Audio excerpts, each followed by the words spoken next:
السلام علیکم ورحمۃ اللہ وبرکاتہ۔ رب اشرح لی صدری ویسر لی امری واحلل عقدۃ من لسانی یفقہوا قولی۔ ربنا زدنا علما اللہم فقہنا فی الدین آمین۔ آیت نمبر 134 سورہ النساء تک ہم پڑھ چکے تھے، ریکیپ کر لیتے ہیں۔ اعوذ باللہ من الشیطان الرجیم، بسم اللہ الرحمن الرحیم۔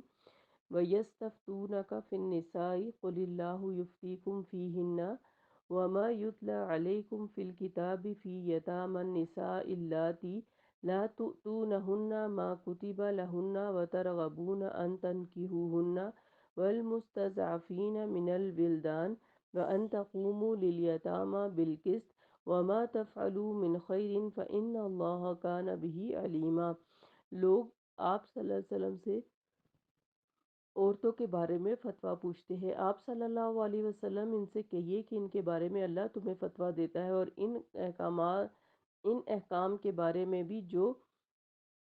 یتیم عورتوں سے متعلق اس کتاب میں پہلے سے تمہیں سنائے جا چکے، جن کے مقررہ حقوق تو تم دیتے نہیں، میراث وغیرہ، اور ان سے نکاح کرنے کی رغبت رکھتے ہو، اور ان بچوں کے بارے میں بھی جو ناتواں ہیں۔ نیز اللہ تمہیں یہ بھی ہدایت دیتا ہے کہ یتیموں کے ساتھ انصاف پر قائم رہو، اور جو بھلائی کا کام تم کرو گے اللہ تعالیٰ اسے خوب جانتا ہے۔ اور اگر کسی عورت کو اپنے خاوند سے بدسلوکی یا بے رخی کا اندیشہ ہو، تو اگر میاں بیوی آپس میں کچھ کمی بیشی کر کے سمجھوتا کر لے تو دونوں پر کچھ گناہ نہیں، اور صلح بہرحال بہتر ہے، اور لالچ تو ہر نفس کو لگا ہوا ہے۔ لیکن اگر تم احسان کرو اور اللہ سے ڈرتے رہو تو جو کچھ تم کرو گے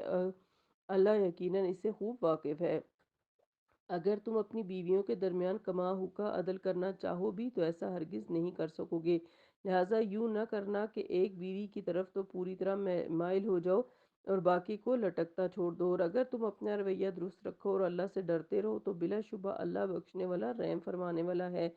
اور اگر دونوں میاں بیوی میں صلح نہ ہو سکے اور وہ ایک دوسرے سے الگ ہو جائیں تو اللہ اپنی مہربانی سے ہر ایک کو دوسرے کی محتاجی سے بے نیاز کر دے گا، اور اللہ تعالیٰ بڑی وسعت والا اور حکمت والا ہے۔ جو کچھ بھی آسمانوں اور زمین میں ہے سب اللہ ہی کا ہے۔ تم سے پہلے جن لوگوں کو کتاب دی گئی تھی انہیں ہم نے تاکیدی حکم دیا تھا، اور تمہارے لیے بھی یہی حکم ہے، اللہ سے ڈرتے رہو، اور اگر تم کفر کرو گے تو سمجھ لو کہ جو کچھ آسمان اور زمین میں ہے وہ تو اللہ ہی کا ہے، اور وہ بڑا بے نیاز اور حمد لائق ہے۔ ہاں، جو کچھ آسمان اور زمین میں ہے سب اللہ ہی کا ہے، اور ہر کام میں اللہ کا کارساز ہونا کافی ہے۔ لوگوں، اگر اللہ چاہے تو تمہیں ہٹا کر تمہاری جگہ دوسرے لوگ لا سکتا ہے، اور اللہ اس بات پر پوری طرح قدرت رکھتا ہے۔ جو شخص دنیا کے بدلے کا ارادہ رکھتا ہے تو اللہ کے ہاں تو دنیا کا بدلہ بھی ہے اور آخرت کا بھی، اور اللہ سب کچھ سننے والا اور دیکھنے والا ہے۔ آیت نمبر 35 آج کی آیات۔ یا ایہا الذین آمنوا کونوا قوامین بالقسط شہداء للہ ولو علی انفسکم او الوالدین والاقربین ان یکن غنیا او فقیرا فاللہ اولی بہما فلا تتبعوا الہوی ان تعدلوا وان تلووا او تعرضوا فان اللہ کان بما تعملون خبیرا۔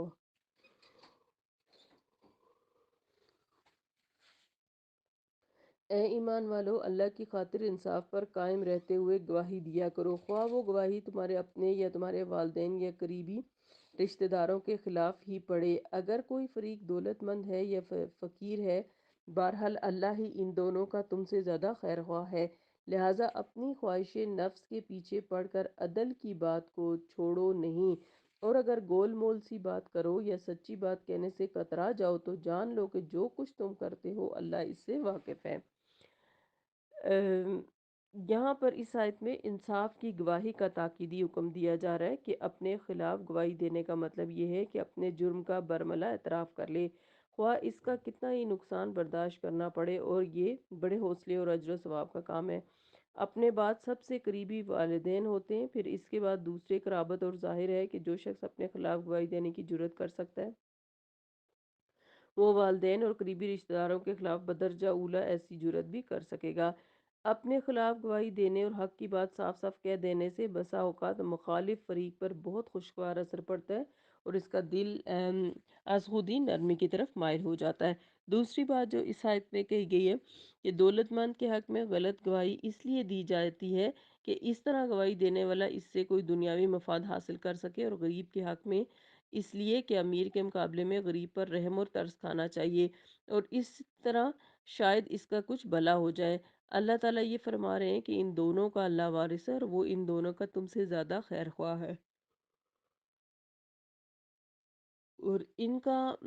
بلکہ تمہارا اپنا بھی نفع و نقصان تمہارے ہاتھ میں نہیں، لہٰذا جو بھی صورت ہو گواہی تمہیں انصاف کے ساتھ بالکل ٹھیک ٹھیک اور اللہ سے ڈر کر دینی چاہیے۔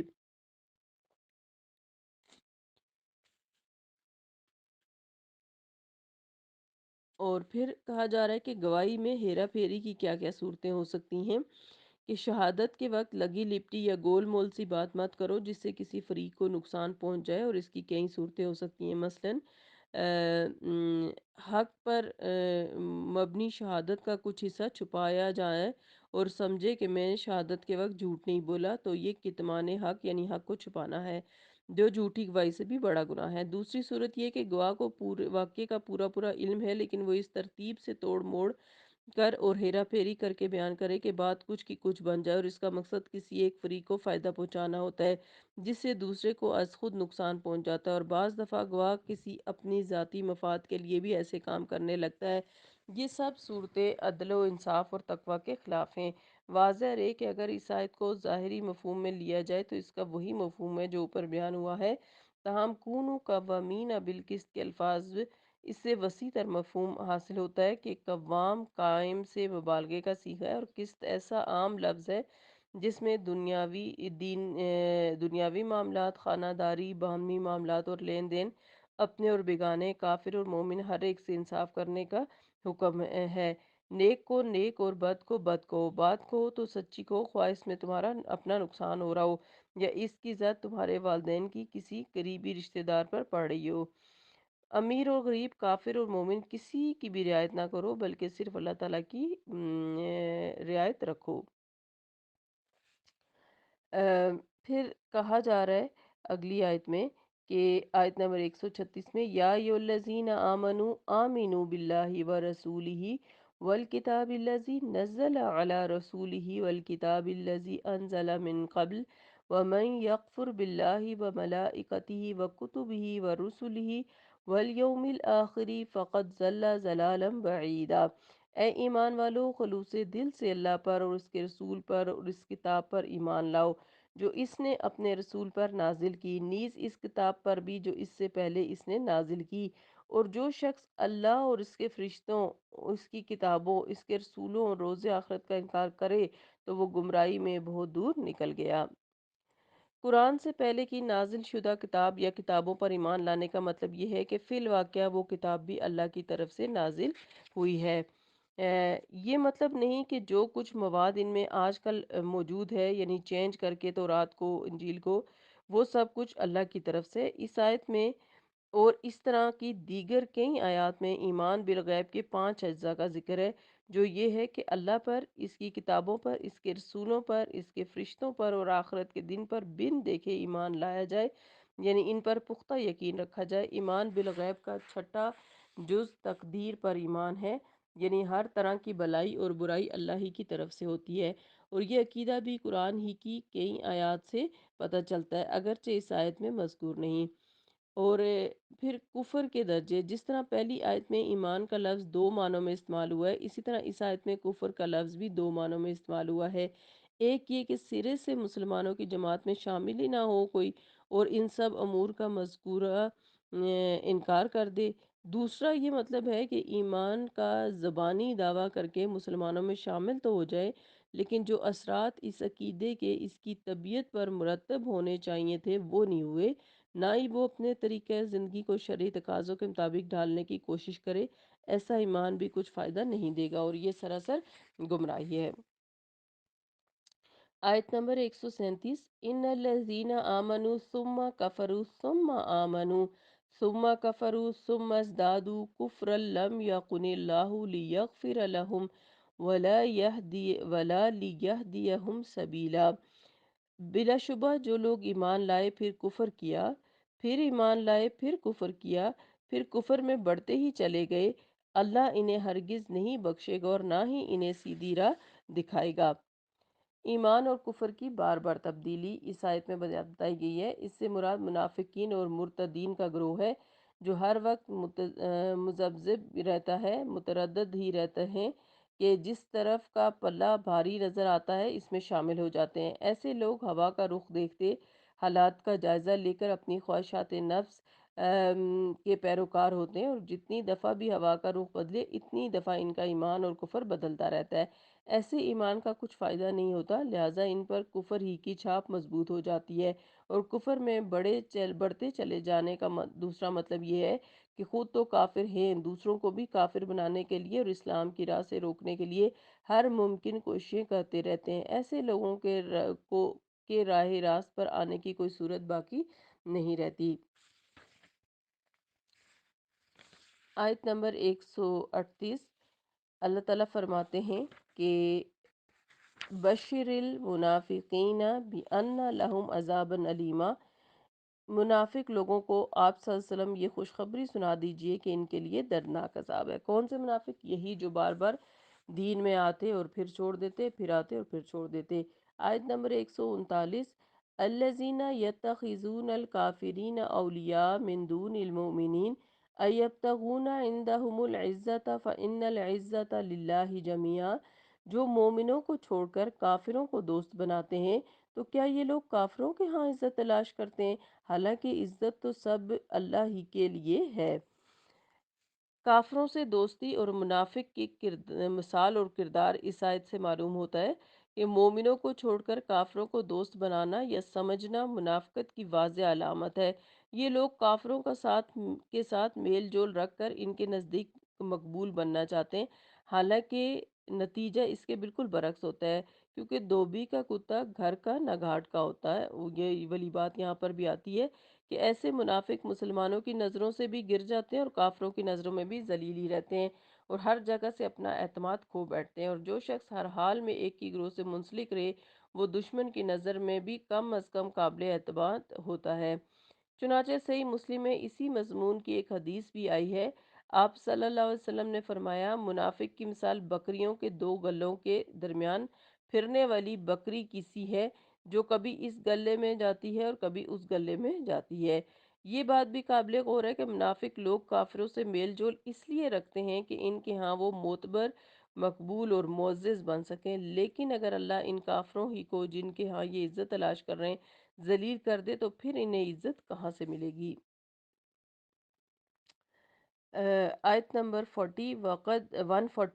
وَقَدْ نَزَّلَ عَلَيْكُمْ فِي الْكِتَابِ أَنْ إِذَا سَمِعْتُمْ آيَاتِ اللَّهِ يُكْفَرُ بِهَا وَيُسْتَهْزَأُ بِهَا فَلَا تَقْعُدُوا مَعَهُمْ حَتَّى يَخُوضُوا فِي حَدِيثٍ غَيْرِهِ إِنَّكُمْ إِذًا مِثْلُهُمْ إِنَّ اللَّهَ جَامِعُ الْمُنَافِقِينَ وَالْكَافِرِينَ فِي جَهَنَّمَ جَمِيعًا۔ اللہ تعالیٰ اپنی کتاب میں یہ حکم پہلے نازل کر چکا ہے کہ جب تم سنو کہ آیات الہی کا انکار کیا جا رہا ہے اور ان کا مذاق اڑایا جا رہا ہے تو وہاں ان کے ساتھ اور کافروں کو ان کے ساتھ مت بیٹھو، تاکہ یہ لوگ کسی دوسری بات میں نہ لگ جائیں، ورنہ تم بھی اس وقت انہی جیسے ہو جاؤ گے۔ بلا شبہ اللہ تعالیٰ منافقوں اور کافروں کو جہنم میں جمع کرنے والا ہے۔ یہ حکم مکہ میں سورہ انعام کی آیت نمبر 68 میں نازل ہوا تھا، جو یہ تھا کہ جو لوگ ہماری آیات میں کچھ بحثیاں کرتے ہیں آپ صلی اللہ علیہ وسلم ان سے الگ رہیے تا آن کے وہ کسی دوسری بات میں لگ جائیں، اور اگر کبھی شیطان آپ کو یہ بات بلا دے تو یاد آنے کے بعد ایسے ظالم لوگوں کے ساتھ مت بیٹھیے۔ یعنی جو لوگ ایسی مجالس میں بیٹھیں جہاں اعلانیہ اللہ تعالیٰ کی آیات کا تضحیق اور استہزاء کیا جا رہا ہو، سرے سے انکار کیا جا رہا ہو، وہ ایسی باتیں ٹھنڈے دل سے سن کر وہیں بیٹھے رہیں، اور ان کی غیرت ایمانی کو ذرا بھی حرکت میں نہ آئے تو ان میں اور ان کافروں میں کوئی فرق نہیں رہتا۔ ایسی صورت میں ایک مسلمان کے لیے ضروری ہے کہ اپنی ناراضگی کا اظہار کرے، ان کی زبانیں بند کر دے، اور اگر دلائل سے انہیں حق بات قائل کر سکتا ہو تو ضرور کرے، اور اگر یہ دونوں کام نہیں کر سکتا تو کم از کم خود وہاں سے اٹھ کر چلا جائے۔ چنانچہ آپ صلی اللہ علیہ وسلم نے فرمایا، تم میں سے جو شخص کوئی برا خلاف شرع کام ہوتا دیکھے تو اسے چاہیے کہ بزور بازو اسے مٹا دے، اور اگر وہ ایسا نہیں کر سکتا تو زبان سے منع کرے، اور اگر اتنی بھی طاقت نہ ہو تو کم از کم دل ہی میں اسے برا سمجھے، اور یہ ایمان کا کمزور درجہ ہے۔ صحیح مسلم کی حدیث ہے۔ ایک دوسری روایت میں ہے کہ اگر دل میں بھی برا نہ جانے تو سمجھ لے کہ اس میں رائی برابر بھی ایمان نہیں۔ استغفر اللہ۔ تو اس آیت سے کیا پتہ چلتا ہے کہ اللہ تعالیٰ کے دین کے خلاف بات کو برداشت نہیں کرنا چاہیے کسی بھی مسلمان کو۔ یہ ہمارے ایمان کی علامت ہے کہ ہم دین کے خلاف کوئی بات نہ ہونے دیں اور اس کو روکنے کی کوشش کریں۔ تو اس آیت سے ہم نے یہ سبق لیا کہ جب تک یعنی اس مجلس کا موضوع تبدیل نہ ہو جائے اس وقت تک وہاں پر نہیں بیٹھنا چاہیے۔ ابھی یہ موضوع جو اس آیت میں چلا ہے یہ جاری ہے، انشاءاللہ اس کو ہم اگلی آیات میں اگلے سیشن میں دیکھیں گے۔ اللہ تعالیٰ ہم سب کو قرآن پاک کو بہترین طریقے سے سمجھ کر اس پر عمل کرنے کی توفیق دے اور منافقوں والے رویے سے محفوظ رکھے۔ آمین۔ سبحانک اللہم و بحمدک نشہد ان لا الہ الا انت نستغفرک و نتوب الیک۔ السلام علیکم ورحمۃ اللہ وبرکاتہ۔